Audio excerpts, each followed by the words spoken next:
sedangkan kesombongan lahir ialah amal-amal yang timbul dari anggota badan. Apabila nampak sifat sombong pada anggota badan maka dinamakan takabur. Apabila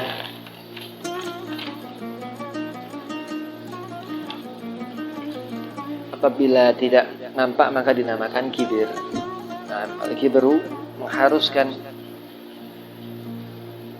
adanya orang yang disombongi dan perbuatan yang disombongkan. Adapun ujub, maka ia hanya menghendaki orang yang membanggakan diri. Bahkan seandainya manusia diciptakan sendirian, ia pun bisa dianggap membanggakan diri.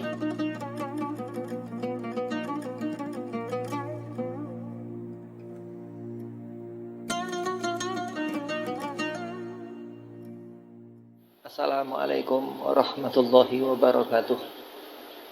Alhamdulillah wassalatu wassalamu ala Rasulillah Sayyidina Muhammad bin Abdillah sallallahu alaihi wa alihi wa sahbihi wa sallam wa ala alihi wa sahbihi wa mawalah, amma ba'd. Qala Allah Ta'ala fil Qur'anil Karim, a'udzu billahi minasy syaithanir rajim. Bismillahirrahmanirrahim. Qul in kuntum tuhibbunallaha fattabi'uni yuhibbukumullah wa yaghfir lakum dzunubakum. Al-ayah. Wa qala aidan inna akramakum indallahi atqakum. Shadaqallahul azim. Qala Rasulullah sallallahu alaihi wasallam, innama bu'itsu li utamima makarimal akhlaq.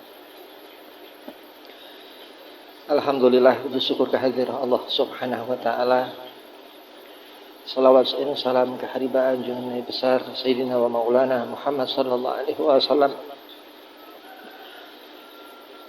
Beliau Rasulullah memandang dengan pandangan zahiriyah, munawar, bercahaya, mendengar dengan kuat pendengaran, munawar, yang bercahaya, yang sedang kita tidak luput dari banyak kesalahan, khilaf, dan segala apa yang diperbuat kita penuh dengan kekurangan yang mungkin terkadang kita ketahui atau yang tidak kita ketahui.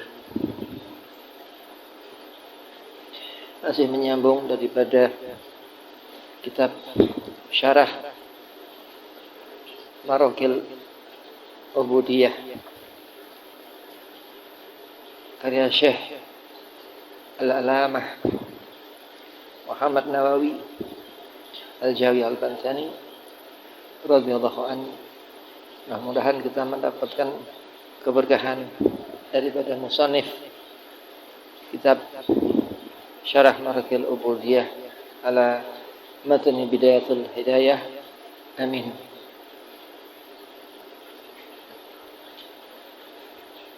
Pembicaraan tentang kedurhakaan hati.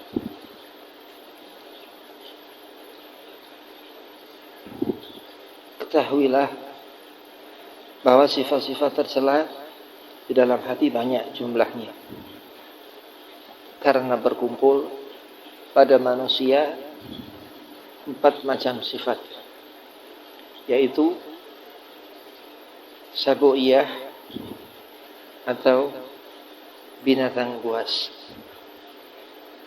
bahimiyah atau binatang, syaitaniyah dan rabbaniyah. Semua keempat itu terkumpul di dalam hati. Maka berkumpullah pada manusia sifat al-khinzir, babi, wal kalab, dan anjing, setan, iblis syaitan, dan orang bijak. Al-khinzir, babi, adalah syahwat. Al-kalb, anjing, adalah amarah. Sedangkan syaitan selalu membangkitkan syahwat babi, al-khinzir, dan amarah, binatang buas. Sementara orang bijak yang berupa akal diperintahkan menolak tipu daya syaitan. Seseorang memiliki sifat khinzir, babi, ia akan menuruti syahwatnya. Gimana dengan apa? Dengan menimbulkan sifat tak tahu malu,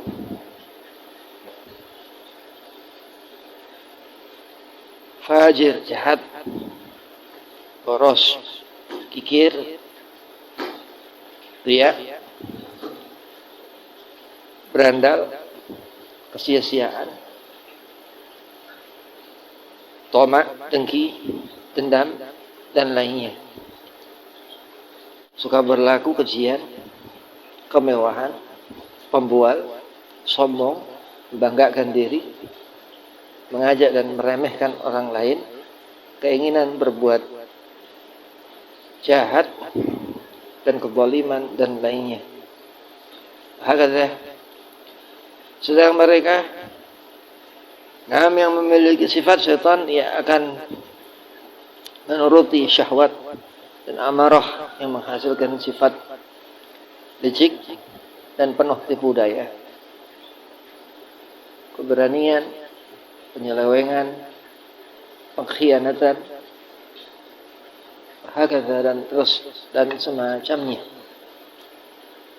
Andai kata semua itu ditanam di bawah kepemimpinan sifat Rabbaniyah, saya menetaplah dari sifat-sifat Rabbaniyah di dalam hati, yaitu ilmu, hikmah, keyakinan, pengetahuan akan hakikat segala sesuatu dan segala urusan menurut apa adanya. Cara membersihkan hati dari sifat-sifat tercela sangatlah sulit. Cara pengobatan dan pengamalannya telah terhapus seluruhnya karena manusia lalai akan dirinya dan sibuk dengan kesenangan dunia. Kami telah menjelaskan hal itu semua, yaitu sifat-sifat tercela dan cara membersihkan hati darinya dalam kitab Al-Ihya Ulumuddin, dalam rubu' Muhlikat dan rubu' Munjiyat. Dalam Muhlikat atau perkara-perkara yang membinasakan adalah pada bagian ketiga, sedangkan dalam Munjiyat atau perkara-perkara yang menyelamatkan adalah pada bagian keempat.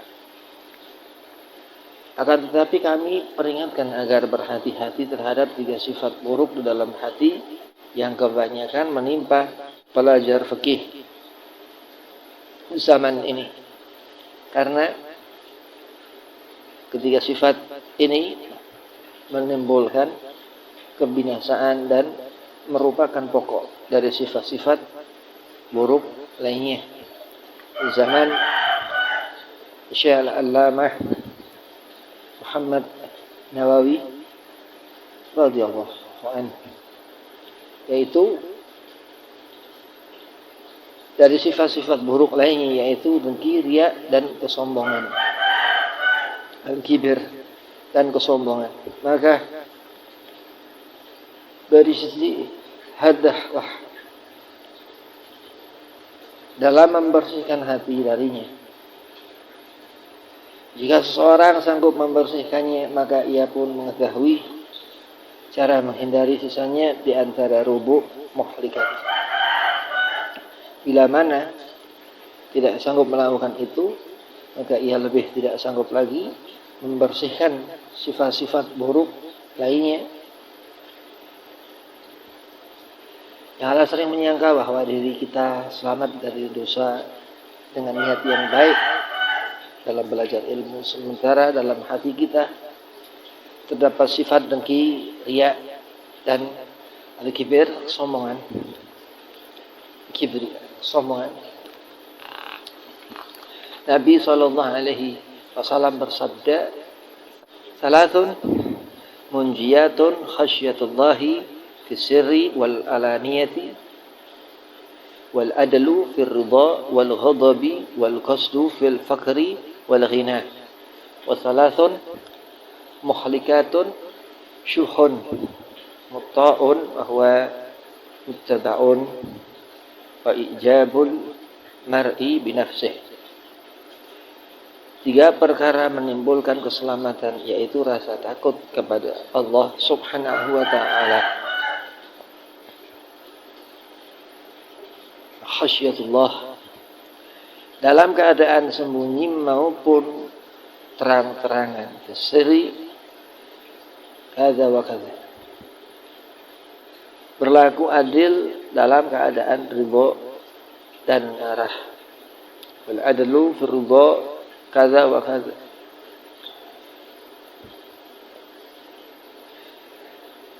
dan berbuat wajar dalam keadaan miskin dan kaya,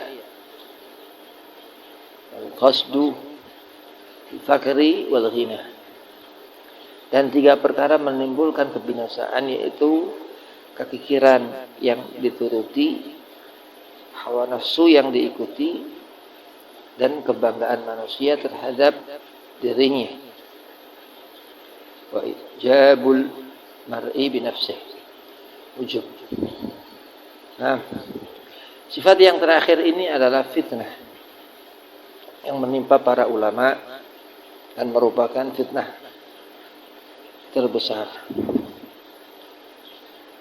Nabi sallallahu alaihi wasallam bersabda pula, "Thalathun muhlikatun wa thalathun munjiyatun wa thalathun kafaratun wa thalathun darajatun, ammal muhlikatu fasyuhun muta'un wa hawa muttaba'un wa ijabul mar'i binafsih, wa ammal munjiyatu fal adlu bil ghadabi war ridha wal qasdu fil fakri wal ghina wa khasyatullahi fil sirri wal alaniyah, wa ammal kafaratu fantidarus salati ba'da salati wa isbaghul wudu'i fis sabarati wa naklul aqdami ilal jama'at, wa amma darajatu fa it'amut ta'ami wa ifsya'us salami was salatu bil laili wan nasu niyam. 3 perkara menimbulkan kebinasaan dan 3 perkara menimbulkan keselamatan, serta 3 perkara menghapus dosa dan 3 perkara merupakan derajat. Adapun perkara-perkara yang membinasakan adalah pikiran yang ditaati, terus-terusan selalu enggan untuk membuka kebaikan, hawa nafsu yang diikuti terkalahkan oleh hawa nafsu, jauh daripada khairiyah, kebaikan, dan kebanggaan manusia terhadap dirinya, apa yang menjadi seorang tertutup, ujub. Adapun perkara-perkara yang menimbulkan keselamatan ialah adil, berlaku adil dalam keadaan marah dan ridha, berbuat wajar dalam keadaan miskin dan kaya, rasa takut kepada Allah dalam keadaan sembunyi dan terang-terangan. Adapun perkara-perkara yang menghapus dosa ialah salat sesudah salat, menyempurnakan wudu meski udara dalam keadaan sangat dingin, dan melangkahkan kaki untuk salat jamaah. Adapun derajat-derajat surga ialah dengan memberi makan orang lain, sering menyapa, menyiarkan salat, dan mengerjakan salat di waktu malam ketika orang-orang tidur. Nabi sallallahu alaihi wasallam bersabda, "Salatun lam taslam minha hadhil ummatul hasad wa dhannu wa tiyaratu ala unabbi'ukum bil makhraj minha." Qalu anbi'na, qala idza dhananta fala tuhaqqiq wa idza hasadta fala tabghi idza tatayyarta famdi mutawakkilan 'ala Allah. 3 perkara yang tidak selamat umat ini darinya, yaitu iri hati, al-hasad, prasangka dan berfirasat buruk, adhannu wa tiarah. Maukah aku beritahukan kepada kalian jalan keluarnya? Ala unabbi'ukum bil makhraj minha. Nah, minha, jalan keluarnya. Mereka menjawab, beritahulah kami. Ambi'na. Qala idza dhananta. Nabi SAW berkata, apabila menyangka, janganlah engkau pastikan. Apabila engkau iri, maka janganlah berbuat zalim. Dan apabila berfirasat buruk, maka teruslah seraya bertawakal kepada Allah. Famdi mutawakkilan 'ala Allah. Adapun hasad, maka ia adalah cabang dari kekikiran, al-bakhil, dendam, orang yang penuh dengan kebencian, dan amarah.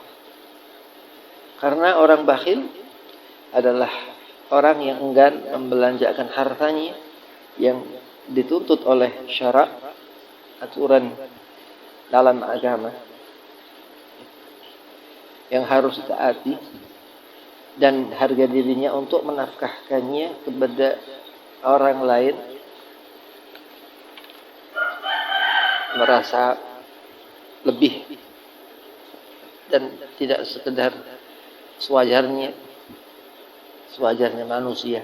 Sedangkan sahih adalah orang yang kikir. Sahih adalah orang yang kikir dengan nikmat Allah Subhanahu wa taala yang terdapat dalam perbendaharaan kekuasaan Allah Subhanahu wa taala, bukan dalam perbendaharaannya pada hamba-hamba Allah dalam kuasa Allah Subhanahu wa taala. Maka kekikirannya lebih besar, karena macam yang kedua ini mencegah seseorang memberi orang lain. Na'udzubillah dzalik. Sebagaimana ia mencegah seseorang memberi orang lain.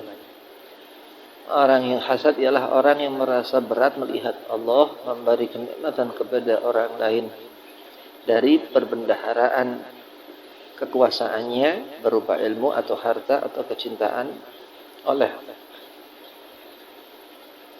orang banyak, seperti pengikut yang banyak atau jabatan al-umara, seorang pemimpin yang dikhawatirkan jika seorang pemimpin ada jahil akan mengurungkan kebaikan itu. Allah enggan, Allah akan jauhkan dari kita. Na'udzubillah min dzalik. Bahkan orang yang hasad itu menginginkan lenyapnya kenikmatan yang dimiliki orang lain, meskipun dengan keinginan itu ia tidak mendapatkan sedikit pun dari kenikmatan itu. Keinginan ini adalah puncak sebalik daripada kebaikan atau keburukan, puncak kekejian, dan ini adalah salah satu tingkatan hasad. Nah, tingkatan kedua adalah menginginkan kenikmatan itu berada kepadanya karena ia menyukai nikmat itu, seperti menyukai sebuah rumah yang bagus atau wanita yang cantik atau jabatan berpengaruh atau rezeki banyak yang diperoleh orang lain. Ia ingin memiliki kenikmatan itu, dan yang diharapkannya adalah kenikmatan itu, bukan lenyapnya kenikmatan itu darinya. Tingkatan ketiga adalah ia tidak menyukai kenikmatan itu untuk dirinya, tetapi menyukai yang seperti itu. Jika tidak bisa memperoleh yang seperti itu, maka ia harapkan lenyapnya kenikmatan itu, sesuatu yang fana akan dibawa seorang. Ia harapkan lenyapnya kenikmatan itu dari pemiliknya supaya tidak nampak perbedaan antara ia dan orang lain. Alhamdulillah. Menzalik, bagian pertama tidak tercela dan itulah yang dinamakan ghibthah atau iri, dan munafasah atau persaingan. Sedangkan bagian kedua tercela. Tingkatan keempat adalah menginginkan kenikmatan seperti itu bagi dirinya. Jika tidak memperolehnya, maka ia tidak menginginkan lenyapnya kenikmatan itu dari pemiliknya. Maka terakhir ini bisa dimaafkan bila mengenai dunia, dan dianjurkan bila mana mengenai agama. Oleh sebab itu Nabi SAW bersabda, al-hasadu ya'kulu hasanati kama ta'kulu narul hatabah. Demikian itu memakan kebaikan seperti api memakan kayu. Hadis riwayat Ibnu Majah. Kalau musannif dikatakan Syekh Alamah Muhammad Nawawi Al-Jawi Al-Bantani radhiyallahu an, orang yang hasad itu tersiksa di dalam hatinya tanpa belas kasihan dan terus tersiksa di dunia. Kedengkian itu menimbulkan 5 perkara. Pertama, rusaknya ketaatan. Kedua, perbuatan maksiat dan kejahatan. Ketiga, kepayahan dan kesusahan tanpa faedah, sia-sia. Keempat, kebutaan hati hingga nyaris tidak bisa memahami suatu hukum Allah, akan menjadi seorang jahil, na'udzubillah min dzalik. Dan kelima,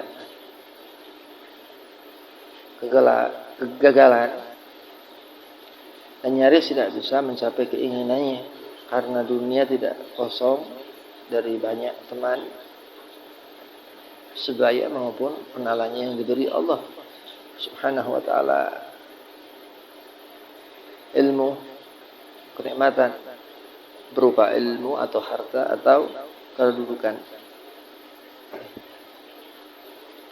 Maka hakata orang yang hasad itu terus tersiksa dunia, yaitu terjadinya kesusahan dan kebingungan dan pada akal dan beban pikiran sampai akhir hayatnya. Sedangkan siksa akhirat lebih keras dan lebih besar. Bahkan hamba tidak bisa mencapai hakikat iman selama ia tidak menyukai bagi kaum muslimin lainnya apa yang ia sukai bagi dirinya. Akan tetapi ia harus ikut bersama kaum muslimin dalam merasakan kesenangan dan kesusahan. Orang-orang muslim itu seperti sebuah bangunan yang sebagiannya menguatkan sebagian lainnya. Nah, dan seperti satu tubuh. Apabila salah satu anggota darinya merasa sakit, maka anggota lainnya seperti itu pula akan merasa sakit. Nabi sallallahu alaihi wasallam bersabda, al-mu'minuna kal jasadil wahidi idza istaka minhu udhun tada'a lahu sairul jasadi bil humma was sahar. Orang mukmin itu seperti satu tubuh. Apabila salah satu anggotanya merasa sakit, maka seluruh tubuh menderita sakit demam dan tidak bisa tidur.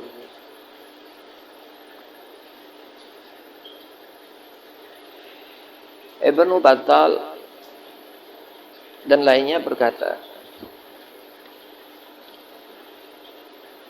daripada alim ulama, rasa cinta itu ada 3 macam.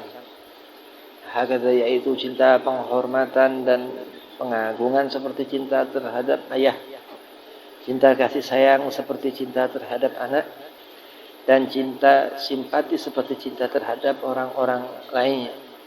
Nah, jika engkau tidak menemukan cinta ini dari hatimu, maka lebih baik engkau sibukkan dirimu dengan mencari jalan keselamatan dari kebinasaan daripada kesibukanmu dengan furu yang langka dan ilmu khusumat. Adapun riya maka ia adalah syirik tersembunyi. Nabi SAW bersabda, hindarilah syirik kecil. Para sahabat berkata, apakah syirik kecil itu?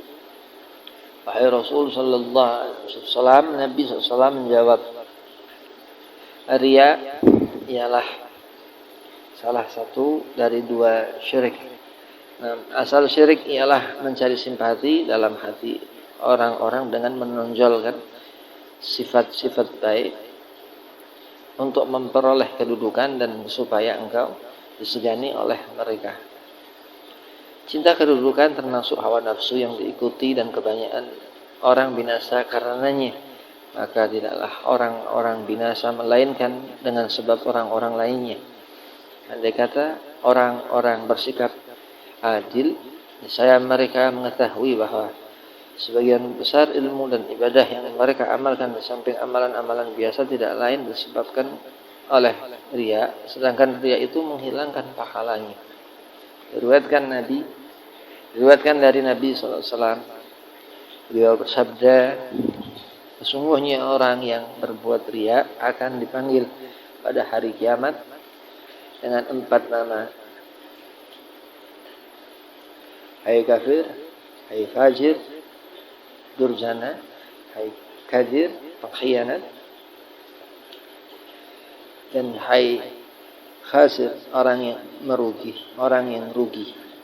Usahamu, ikhtiar, usahamu telah sesat dan sia-sia pahalamu, terbuang amal, gak terlihat suatu kebaikan sedikit pun darinya Allah terhadap seorang tersebut, maka tiada bagian untukmu hari ini. Alhamdulillah, zalik adalah pahala dari orang yang untuknya engkau beramal. Diriwayatkan dalam khabar bahwa orang yang mati syahid dibawa ke neraka, maka ia berkata, ya Rabb, aku telah mati syahid untuk menegakkan agamamu. Allah Subhanahu wa ta'ala berkata, engkau dusta, engkau ingin dikatakan pemberani, dan telah dikatakan begitu, dan itulah ganjaranmu. Begitu pula dikatakan kepada orang alim, orang haji, dan pembaca Al-Quran. Nah, sebagaimana diriwayatkan oleh Abu Hurairah dari Nabi SAW, beliau bersabda, orang pertama yang dipanggil pada hari kiamat adalah seorang yang telah hafal Al-Quran dan seorang yang berperan untuk menegakkan agama Allah Subhanahu wa ta'ala, serta seorang yang banyak harta. Kemudian Allah Subhanahu wa ta'ala berkata kepada pembaca Al-Quran, bukankah aku telah mengajarimu Al-Quran yang aku turunkan kepada Rasulku? Orang itu menjawab, benar ya Rabb. Allah Subhanahu wa ta'ala berkata, apa yang engkau amalkan dari yang engkau ketahui itu? Orang itu menjawab, aku mengamalkannya sepanjang malam dan siang. Allah berkata, engkau dusta. Dan para malaikat berkata, engkau dusta. Nah, kemudian Allah Subhanahu wa ta'ala berkata, akan tetapi agar engkau ingin supaya dikatakan sebagai ahli baca Al-Quran, dan telah dikatakan begitu. Kemudian pemilik harta didatangkan. Allah berkata kepadanya, bukankah aku telah melapangkan rezekimu hingga engkau tidak lagi membutuhkan seseorang? Orang itu menjawab, benar ya Rabb. Allah Subhanahu wa ta'ala berkata, apa yang engkau lakukan terhadap rezeki yang aku berikan kepadamu? Orang itu menjawab, aku menyambung hubungan kekeluargaan dan mengeluarkan sedekah. Allah berkata, engkau dusta. Dan para malaikat berkata, engkau dusta. Kemudian Allah Subhanahu wa ta'ala berkata, akan tetapi engkau ingin dikatakan bahwa engkau dermawan, dan telah dikatakan begitu. Kemudian didatangkan orang berperang untuk menegakkan agama Allah. Allah berkata, apa yang engkau lakukan? Orang itu menjawab, nah, aku diperintahkan berjihad untuk menegakkan agamamu, maka aku berperang hingga aku terbunuh. Allah Subhanahu wa taala berkata, engkau dusta. Dan para malaikat berkata, engkau dusta. Allah Subhanahu wa taala berkata, akan tetapi engkau ingin dikatakan si fulan berani, dan telah dikatakan begitu. Ketahuilah hakadha, bahwa perbuatan riya itu ada 5 macam. Pertama, riya dalam agama dengan menonjolkan badan, seperti menampakkan kurus dan pucat serta membiarkan rambut acak-acakan dengan penampilannya ingin ia menunjukkan sedikit makan, dan dengan pucat ia ingin menunjukkan kurang tidur di waktu malam dan sangat sedih atas agama. Seorang yang ahli menunjukkan supaya orang mengetahui bahwa hadza fulan, seorang itu orang yang faham, seorang yang ngerti agama, seorang alim. Dengan rambut acak-acakan ia ingin menunjukkan dirinya sangat memikirkan agama dan tidak sempat menyisir rambut. Kedua, riya dengan penampilan dan pakaian seperti menundukkan kepala di waktu berjalan, bersikap tenang dalam gerak, serta membiarkan bekas sujud pada mukanya, mengenakan baju kasar, tidak membersihkan baju dan membiarkannya robek, serta memakai baju bertambal. Ketiga, riya dengan perkataan seperti mengucapkan kata berhikmah dan menggerakkan kedua bibir dengan berzikir di hadapan orang banyak, amar ma'ruf nahi mungkar di hadapan orang banyak, menampakkan amarah atas perbuatan mungkar, menampakkan penyesalan karena orang lain berbuat maksiat, melemahkan suara di waktu berbicara dan melunakkan suara ketika membaca Al-Quran untuk menunjukkan rasa takut dan sedih. Keempat, riya dengan amal seperti riyanya orang sholat lama di waktu berdiri, sujud dan rukuk, tidak menoleh, meluruskan kedua telapak kaki dan kedua tangannya, begitu pula di waktu puasa atau haji dan di waktu mengeluarkan sedekah dan memberikan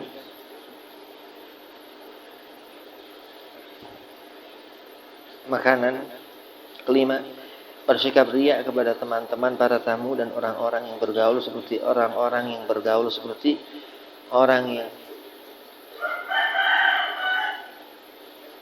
Kelima, bersikap riya kepada teman-teman, para tamu dan orang-orang yang bergaul seperti orang yang berusaha mendatangkan seorang alim atau abid atau seorang raja atau seorang pejabat supaya dikatakan bahwa mereka mengambil barakah darinya karena kedudukannya yang besar dalam agama, dan seperti orang yang banyak menyebut guru-guru supaya dilihat bahwa ia mempunyai banyak guru dan belajar dari mereka sehingga merasa bangga dengan guru-gurunya.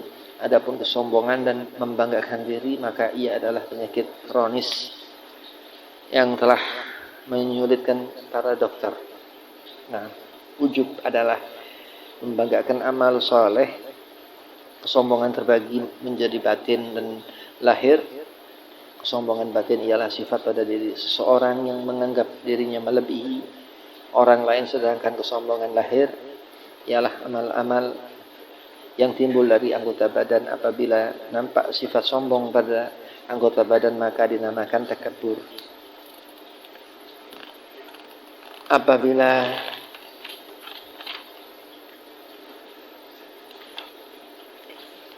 Apabila tidak nampak, maka dinamakan kibir. Al-kibru mengharuskan adanya orang yang disombongi dan perbuatan yang disombongkan. Adapun ujub, maka ia hanya menghendaki orang yang membanggakan diri. Bahkan seandainya manusia diciptakan sendirian, ia pun bisa dianggap membanggakan diri, bukan sombong kecuali bila bersama lainnya. Al-kibru ialah pandangan hamba suatu pandangan keburukan kepada dirinya sebagai al-kibru ialah pandangan hamba kepada dirinya sebagai orang mulia dan pandangannya kepada orang lain dengan penghinaan. Apabila ia menganggap dirinya mulia tetapi memandang orang lain lebih mulia darinya atau seperti dirinya, maka ia tidak dianggap menyombongkan diri kepada orang itu. Nah, apabila ia menganggap dirinya mulia tetapi memandang orang lain lebih mulia darinya atau seperti dirinya, maka ia tidak dianggap menyombongkan diri kepada orang itu.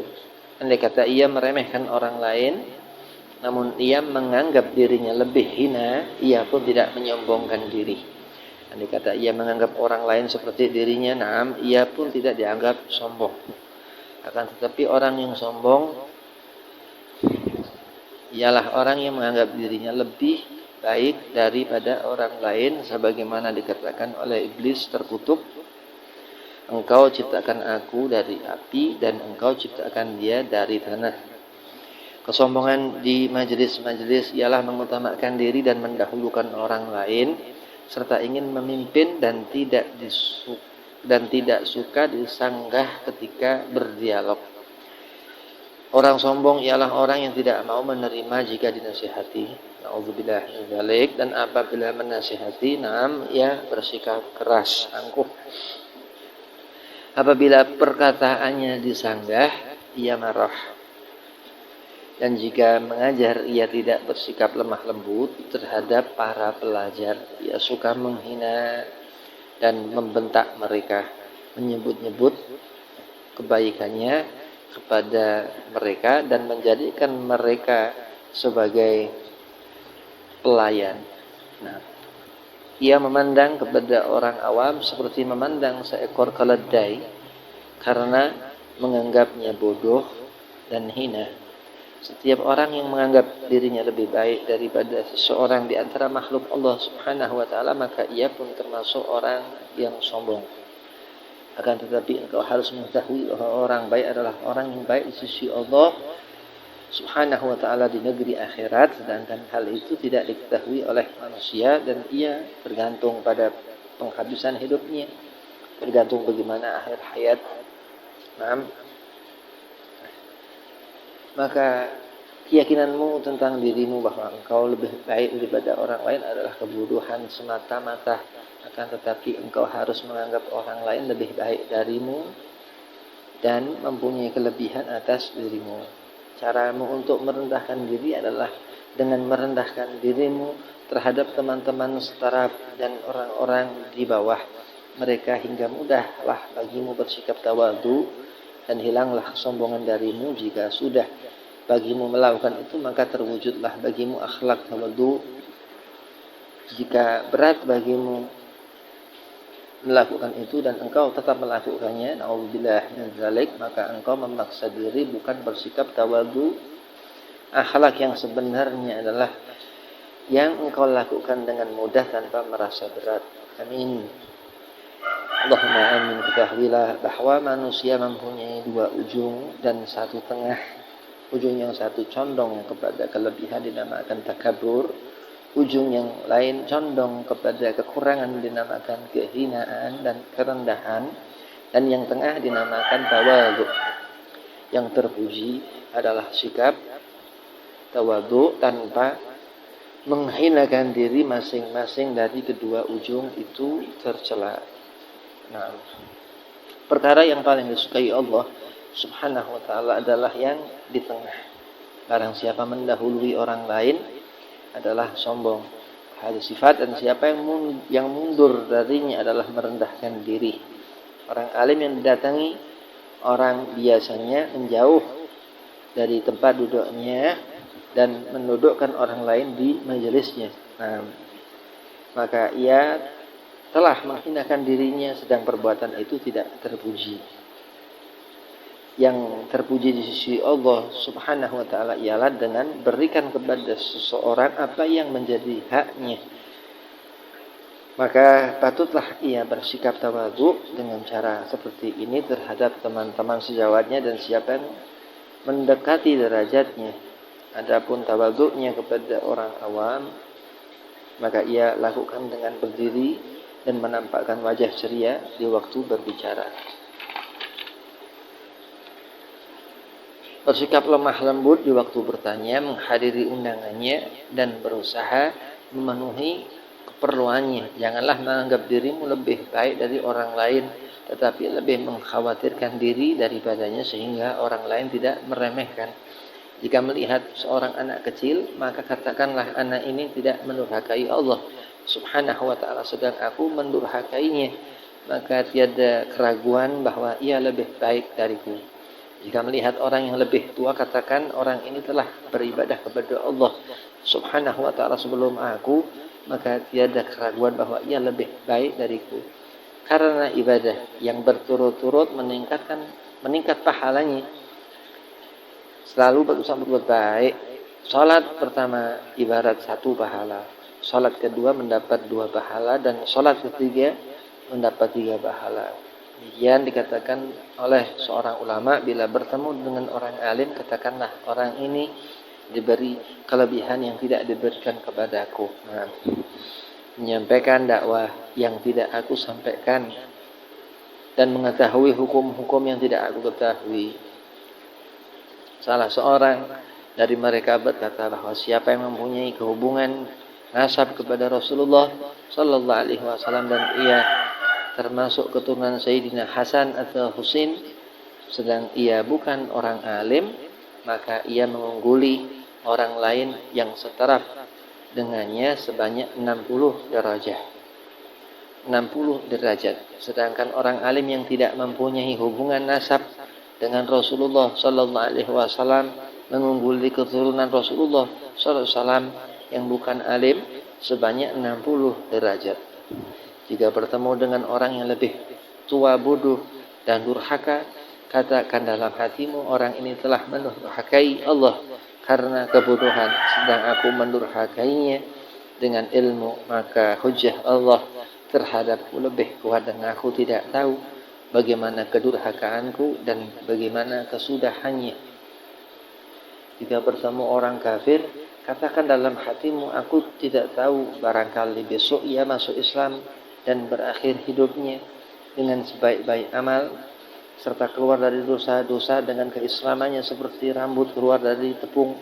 Adapun aku, semoga Allah melindungi, barangkali Allah Subhanahu wa ta'ala menyesatkan aku hingga aku kafir dan mengakhiri hidupku dengan seburuk-buruk amal, hingga orang itu besok di akhirat di sisi Allah menjadi lebih baik daripada aku dan menjadi orang yang dekat dengan Allah, sedang aku menjadi orang yang dijauhkan dari rahmat Allah Subhanahu wa ta'ala.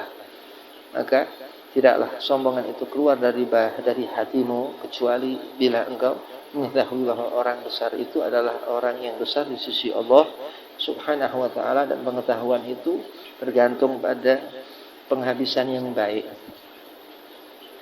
Sedangkan hal itu masih diragukan. Dengan begitu ketakutanmu akan penghabisan yang buruk mencegahmu untuk bersikap sombong terhadap para hamba Allah, meskipun ada keraguan di dalamnya.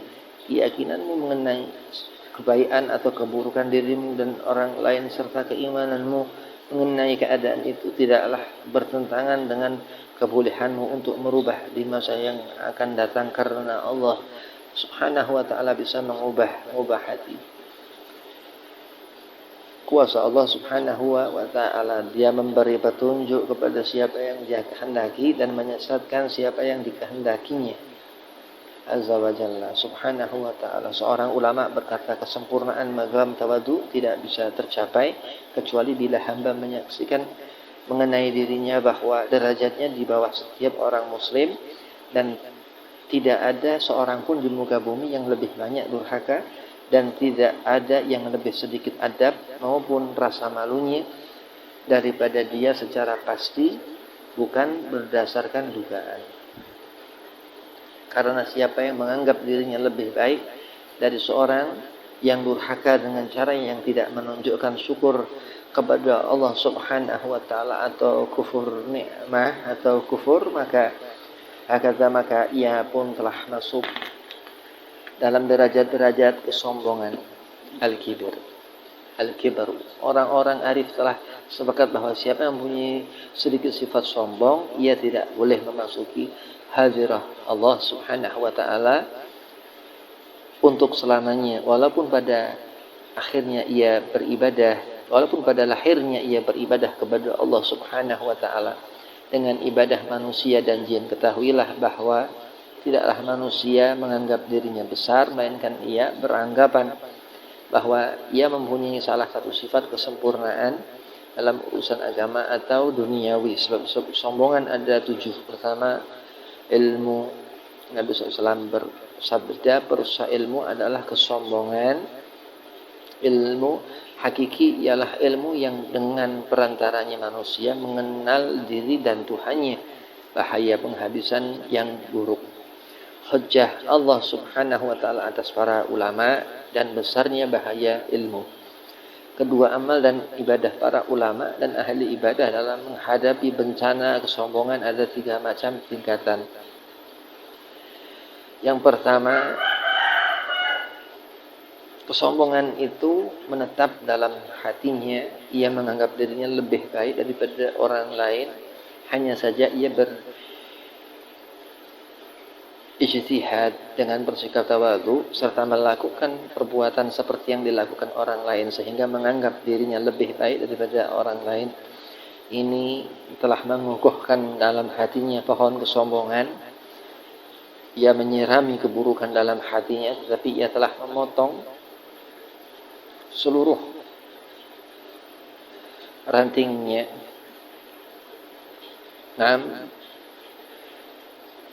Yang kedua, ia tampakkan hal itu pada perbuatan-perbuatannya dengan mengangkat dirinya di majlis-majlis dan mendahului teman-teman sebaya serta menampakkan pengingkaran terhadap siapa yang kurang memenuhi haknya. Sekurang-kurangnya hal itu terjadi pada orang alim yang memalingkan mukanya dari orang-orang seakan-akan ia menjauhi mereka.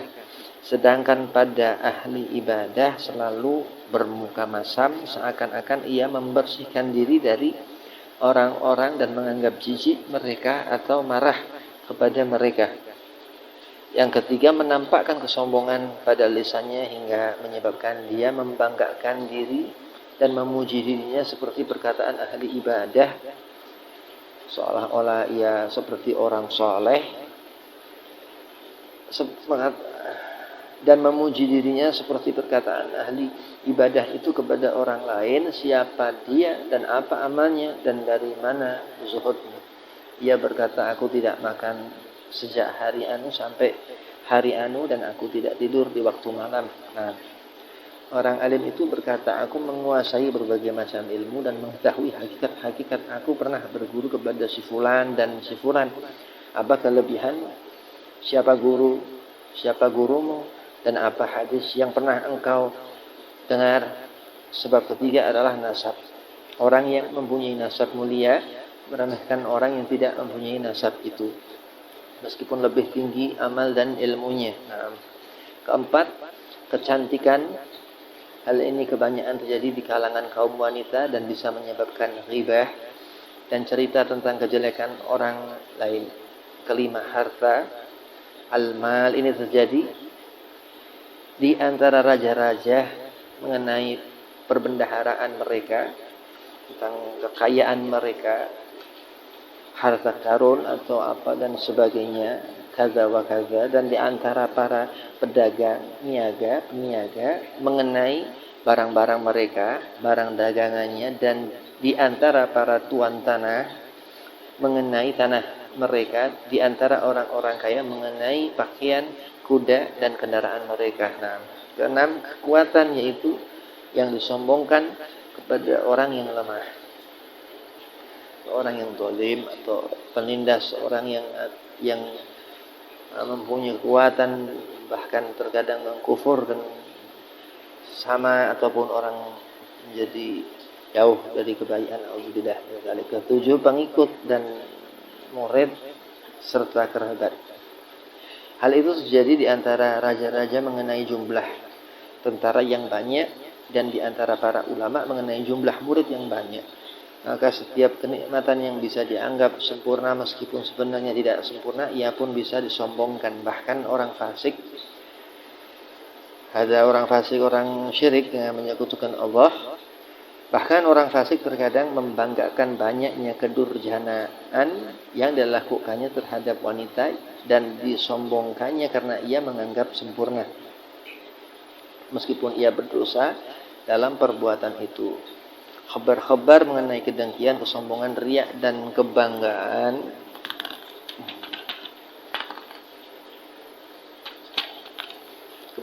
diri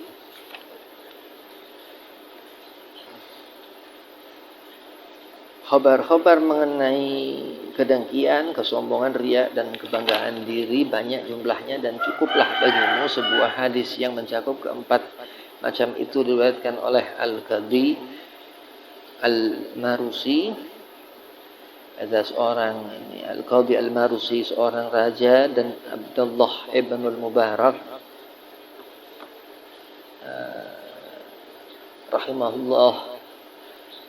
rahimahumullah dengan sanadnya dari Khalid bin Ma'dan bahwa Rasulullah sallallahu alaihi wasallam bersabda, pernah berkata mengenai Mu'adz bin Jabal radhiyallahu an, yang paling mengetahui halal dan haram di antara kamu adalah Mu'adz bin Jabal. Kemudian ia berkata, hai Mu'adz, ceritakan kepadaku sebuah hadis yang engkau dengar dari Rasulullah sallallahu alaihi wasallam. Mendengar itu lantas Mu'adz menangis hingga aku menyangka bahwa ia tidak akan diam. Kemudian ia diam dan berkata betapa rindunya aku kepada Rasulullah SAW dan kepada pertemuan dengannya. Kemudian Mu'adz berkata lagi, aku mendengar Rasulullah SAW bersabda, segala puji bagi Allah yang menetapkan bagi makhluknya apa saja yang dikehendakinya. Pada waktu itu beliau menaiki kendaraan sedangkan aku duduk di belakangnya. Nah, beliau memandang ke langit kemudian berkata kepadaku, hai Mu'adz, kuceritakan kepadamu sebuah hadis yang jika engkau menghafalnya maka ia bermanfaat bagimu di sisi Allah, dan jika engkau melupakannya dengan tidak menghafalnya maka terputuslah hujahmu di sisi Allah Subhanahu wa ta'ala pada hari kiamat. Hai Mu'adz, sesungguhnya Allah Subhanahu wa ta'ala menciptakan 7 orang malaikat sebelum menciptakan langit dan bumi. Maka Allah menjadikan pada setiap langit seorang malaikat penjaga pintunya. Para malaikat pencatat naik membawa amal hamba sejak pagi sampai sore. Amal itu mempunyai cahaya seperti cahaya matahari hingga ketika para malaikat mencatat naik membawanya. Ketika malaikat pencatat naik membawanya ke langit dunia, yaitu yang dekat dari bumi, para malaikat itu memujinya dan menganggapnya banyak. Maka berkatalah malaikat yang bertugas di langit dunia kepada para malaikat pencatat, pukulkanlah amal ini ke wajah pemiliknya, aku adalah malaikat mengurus ibah. Tuhanku memerintahkan kepadaku untuk tidak membiarkan amal yang menggunjingkan orang lain melewati aku menuju malaikat lain. Auzubillah min dzalik. Nabi SAW berkata, kemudian besoknya para malaikat pencatat datang membawa amal saleh dari seorang hamba dan amal itu mempunyai cahaya. Maka para malaikat mencatat, memuji dan menganggapnya banyak hingga melewati langit pertama dan menyampaikan amal itu ke langit kedua, namanya Al-Ma'un, dan ia terbuat dari besi atau marmer putih.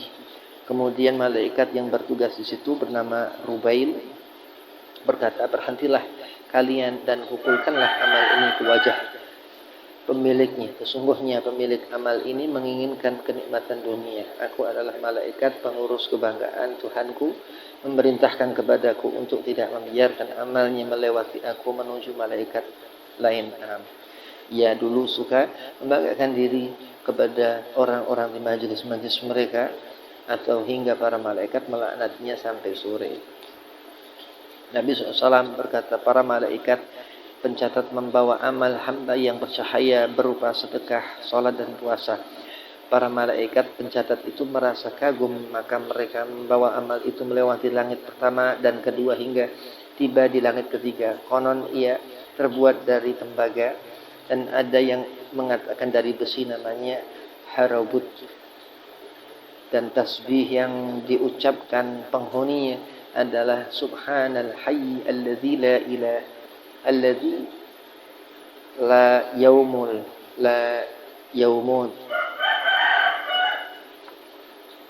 alladzi la yamut. Maha suci Tuhan yang hidup kekal dan tidak bisa mati. Barang siapa mengucapkan perkataan itu maka ia mendapat pahala seperti mereka. Kemudian malaikat yang bertugas di situ berkata kepada mereka, berhentilah dan pukulkan amal ini ke wajah pemiliknya. Aku adalah malaikat pengurus kesombongan. Tuhanku memerintahkan kepadaku untuk tidak membiarkan amalnya melewati aku menuju malaikat lain. Ia dulu menyombongkan diri kepada orang-orang di majlis-majlis mereka. Nah, Nabi SAW berkata, para malaikat mencatat naik membawa amal hamba yang bercahaya seperti bintang yang bersinar dan mengeluarkan suara berupa tasbih, salat, puasa, haji, dan umrah, hingga mereka melewati langit ketiga dan tiba di langit keempat. Konon langit itu terbuat dari tembaga, ada yang mengatakan dari perak, namanya Az-Zahir, dan tasbih yang diucapkan penghuninya adalah Subhanal Malikil Kudus. Barang siapa mengucapkannya, ia pun mendapat pahala seperti mereka. Malaikat yang bertugas di situ berkata, berhentilah kalian dan pukulkan amal ini ke wajah, punggung dan perut pemiliknya. Aku adalah malaikat pengurus kebanggaan diri. Tuhanku memerintahkan kepadaku untuk tidak membiarkan amalnya melewati aku menuju malaikat lain. Sesungguhnya ia dulu apabila mengerjakan suatu amal, ia pun membangunkan amal itu. Nabi SAW berkata, kemudian para malaikat pencatat membawa amal hamba yang bercahaya seperti matahari hingga melewati langit keempat dan tiba di langit kelima seakan-akan pengantin yang ditemukan dengan suaminya. Kon langit kelima itu terbuat dari perak dan ada yang mengatakan dari emas. Di langit kelima itu bernama Al-Munsyirah. Kemudian malaikat yang bertugas di situ berkata, berhentilah kalian dan pukulkan amal ini ke wajah pemiliknya dan letakkan dia di atas pundaknya. Aku adalah malaikat pengurus kedengkian. Sesungguhnya ia dulu dengki kepada orang yang belajar dan beramal seperti dia. Setiap orang yang lebih banyak beribadah daripada dia, ia pun dengki kepadanya dan menggunjingkannya. Dalam Minhajul Abidin disebutkan, kemudian para malaikat itu berkata, aku adalah malaikat pengurus kedengkian. Ia pun dengki kepada orang-orang atas karunia yang diberikan Allah Subhanahu wa ta'ala kepada mereka. Ia telah membenci apa yang diridhai Allah Subhanahu wa ta'ala. Tuhanku telah memerintahkan kepadaku untuk tidak membiarkan amalnya melewati aku menuju malaikat lain, yakni sesudah langit ini. Nabi SAW berkata, kemudian para malaikat pencatat membawa amal hamba yang bersinar seperti matahari berupa salat, zakat, haji, umrah, jihad dan puasa. Lalu mereka membawa amal itu ke langit ke-6. Konon langit itu terbuat dari emas dan ada yang mengatakan dari permata dan namanya Al-Khalisah. Malaikat yang bertugas di situ bernama Tutail. Ia berkata, berhentilah kalian dan pukulkan amal ini ke wajah pemiliknya. Ia dulu tidak mengasihani seorang pun dari hamba-hamba Allah yang ditimpa cobaan atau penyakit, tetapi ia gembira dengannya. Aku adalah malaikat pengurus rahmat. Tuhanku memerintahkan kepadaku untuk tidak membiarkan amalnya melewati aku menuju malaikat lainnya, yakni malaikat penjaga sesudahku. Nabi SAW berkata, para malaikat mencatat naik membawa amal hamba berupa puasa, salat, nafkah untuk menegakkan agama Allah, jihad fisabilillah dan wara, atau berhati-hati dalam membedakan antara halal dan haram. Amal itu mengeluarkan suara seperti suara lebah dan sinar seperti sinar matahari. Dalam Minhajul Abidin disebutkan, ia mengeluarkan suara seperti guntur dan sinar seperti kilat. Amal itu disertai 3.000 malaikat. Mereka membawanya ke langit ke-7. Konon ia terbuat dari yakut merah dan namanya Al-Labiyah. Tasbih yang diucapkan penghuninya ialah Subhana Khaliqin Nur. Maha suci Tuhan pencipta cahaya. Barang siapa mengucapkannya, ia mendapat pahala seperti pahala mereka. Kemudian malaikat yang bertugas di situ berkata kepada mereka, berhentilah kalian dan pukulkan amal ini pada wajah pemiliknya dan pukullah anggota-anggota tubuhnya. Lalu pukulkan amal itu pada jantungnya. Aku adalah malaikat pengurus kemasyhuran. Aku bertugas menutupi dari Tuhanku semua amal yang tidak ditunjukkan untuk mendapatkan keridhaan Tuhanku. Sesungguhnya ia menginginkan selain Allah subhanahu wa ta'ala dengan amalnya. Ia menginginkan kemuliaan di antara para ulama, kedudukan di antara para pembesar, dan kemasyhuran di antara masyarakat supaya tersiar di kota-kota. Tuhanku memerintahkan kepadaku untuk tidak membiarkan amalnya melewati aku menuju malaikat lainnya. Setiap amal yang tidak karena Allah subhanahu wa ta'ala secara murni, maka itu adalah riya, dan Allah tidak menerima amal orang yang riya. Nabi SAW berkata, para malaikat mencatat naik membawa amal hamba berupa salat, zakat, puasa, haji, umrah, akhlak yang baik. Diamnya orang itu dari segala yang tidak berguna di dunia dan di akhirat serta zikrullah. Lalu para malaikat dari 7 lapis langit mengantarkannya hingga mereka melewati semua tabir menuju Allah subhanahu wa ta'ala, lalu berhenti di hadapannya dan menjadi saksi baginya atas amalnya yang saleh dan diikhlaskan untuk Allah subhanahu wa ta'ala. Kemudian Allah subhanahu wa ta'ala berkata, kalian adalah para pencatat amal hambaku dan akulah yang mengawasi isi hatinya. Sesungguhnya ia tidak menginginkan aku dengan amal ini, tetapi menginginkan selain aku. Ia tidak mengikhlaskannya untukku, sedang aku lebih tahu tentang apa yang diinginkannya dengan amalnya. Kutukanku akan menimpanya. Ia telah menipu para manusia dan menipu kalian, tetapi tidak bisa menipu aku. Sedang aku maha mengetahui segala yang tersembunyi dan mengetahui isi hati. Tidaklah tersembunyi sesuatu apapun dariku. Pengetahuanku tentang apa yang telah terjadi sama dengan pengetahuanku tentang apa yang sedang terjadi. Nah, pengetahuanku tentang apa yang sudah lewat dan sama dengan pengetahuanku tentang apa yang akan terjadi. Pengetahuanku tentang orang-orang yang terdahulu sama dengan pengetahuanku tentang orang-orang yang kemudian. Aku mengetahui segala rahasia dan lebih tersembunyi dari itu.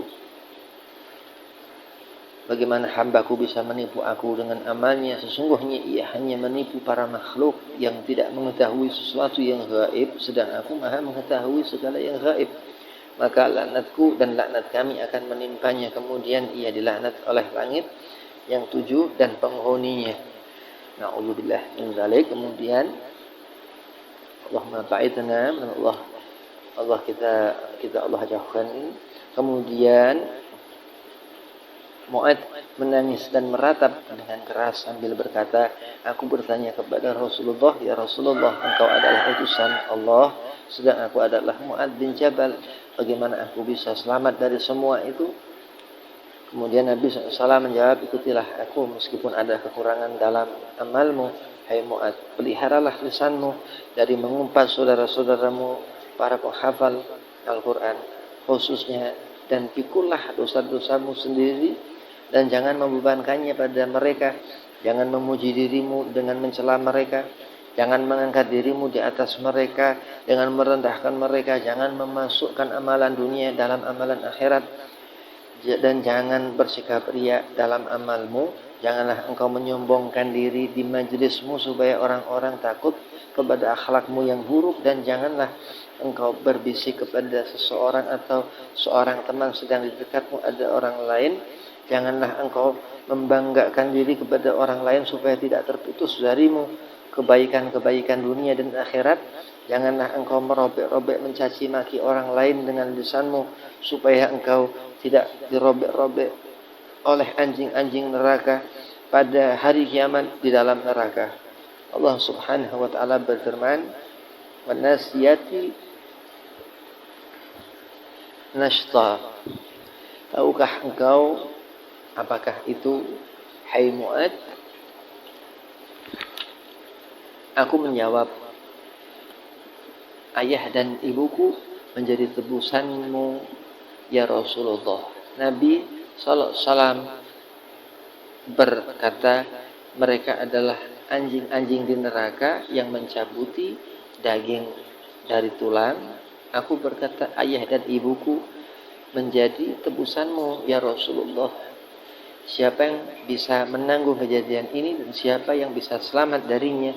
Nabi SAW menjawab, hai Mu'ad, sesungguhnya itu adalah mudah atas siapa yang dimudahkan oleh Allah baginya. Sesungguhnya cukuplah bagimu untuk menghadapi semua itu bila engkau menyukai pada orang lain apa yang engkau sukai bagi dirimu dan membenci pada mereka apa yang engkau benci pada dirimu. Hai Mu'ad, dengan begitu engkau telah selamat.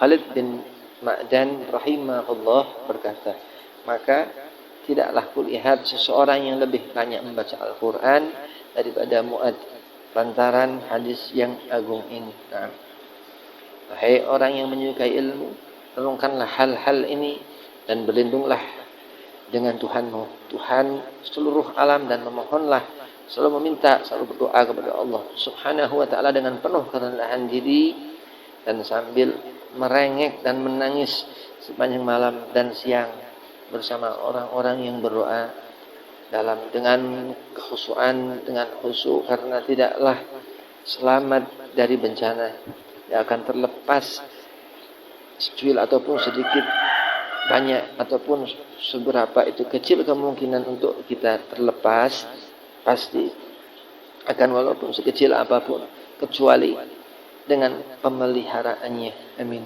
Allahumma amin. Allah lindungi kita dari segala macam siksa azab pedihnya. Maka perangilah nafsumu dalam menghadapi hambatan ini supaya engkau tidak binasa bersama orang-orang yang binasa. Ketahuilah bahwa sebab terbesar dalam kokohnya sifat-sifat keji ini di dalam hati adalah mencari ilmu untuk membanggakan diri dan bersaing. Na'udzubillah min dzalik. Kebanyakan orang awam jauh dari sifat keji ini, sedangkan orang yang berilmu menjadi sasaran sifat-sifat ini dan cenderung mengalami kebinasaan karenanya. Nah, maka pikirlah mana urusanmu yang lebih penting, apakah engkau belajar cara menghindari hal-hal yang membinasakan ini dan berusaha memperbaiki hatimu serta membangun akhirat, ataukah lebih mementingkan ikut berbicara yang tidak perlu bersama orang-orang sehingga engkau dapatkan ilmu yang menyebabkan tambahan kesombongan, riya, dengki dan kebanggaan diri hingga engkau binasa bersama orang-orang yang binasa. Alhamdulillah min dzalik. Ketahuilah bahwa tiga sifat pertama ini merupakan induk berbagai kekejian hati. Pengarang menganggap kesombongan dan kebanggaan diri sebagai satu sifat karena keduanya saling berhubungan dan hampir sama, oleh karena itu keduanya tidak disebut di awal bab. Ketiga, sifat mempunyai satu asal, yaitu cinta dunia, hubbi dunia. Oleh karena itu Nabi SAW bersabda, cinta dunia itu adalah pangkal setiap dosa. Sesungguhnya cinta itu menyerumuskan dalam hal-hal yang subhat, hitam putih, antara haram dan halal, kemudian yang makruh, sesuatu yang dibenci Allah Subhanahu wa ta'ala dan Rasul SAW, yang apabila ditinggalkan mendapat kita pahala sebalik daripada sunnah Nabi SAW. Kemudian yang diharamkan, sesuatu yang diharamkan, dilarang untuk kita kerjakan, atau yang wajib kita tinggalkan. Naam, bila mana cinta dunia adalah pangkal setiap dosa, maka benci dunia adalah pangkal setiap kebaikan.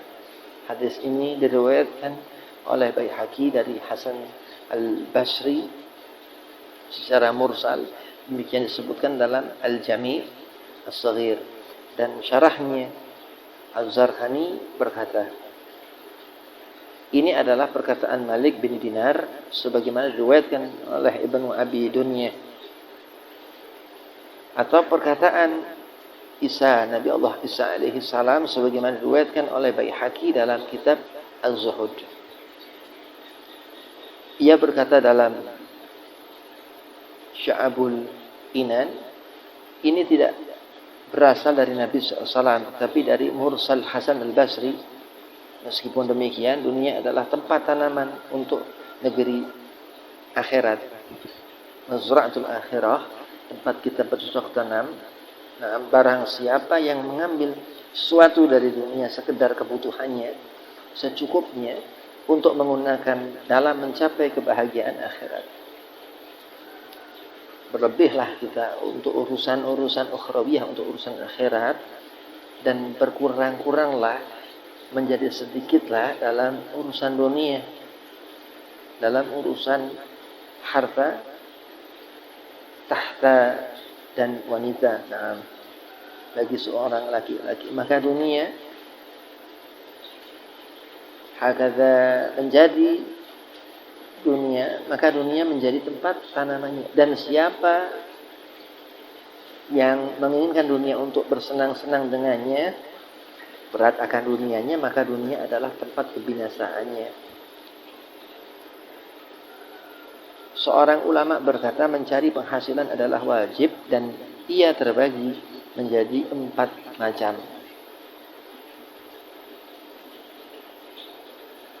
Wabillahi taufiq wal hidayah. Assalamualaikum warahmatullahi wabarakatuh.